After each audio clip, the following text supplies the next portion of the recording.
sababu nimeuzwa kama vile kitu fulani. Mama, kwa nini ulifanya hivyo? Unanikosea Salumama, eti shamba umepewa nijiandae kuwa mke wa mtu. Nimekomaa kwa jasho, ila niliweka matumaini, nikidhani kesho yangu itakuwa salama.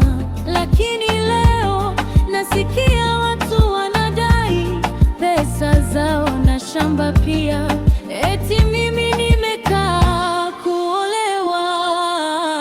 Ila nimekubali tu kwa maneno, kutuliza mioyo ya hawa wazazi wawili, ila bado sijisikie kabisa. Mama, kwa nini ulifanya hivyo? Mimi umeamua kuniuza kwa shamba kweli? Deni la watu limenigeuza yatima wa mali, mapenzi yakageuka kuwa majeraha.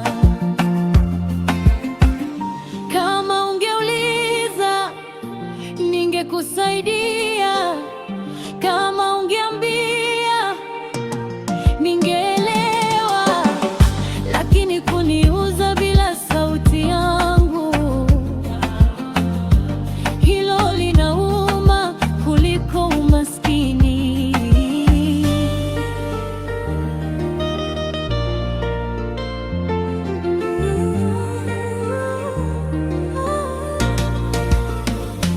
Kweli mama yangu aliniuza bila mimi kujua, ila namshukuru Mungu sababu nimepata namba ya simu ya pasara wangu. Lakini bado nasali Mungu anione, maumivu haya yaponye, na mzigo huyu ni mtue. Ila Mungu nakuomba unipe uwezo ya kulipa hizi deni mama alikuwa akichukua, ili nipate kuwa free.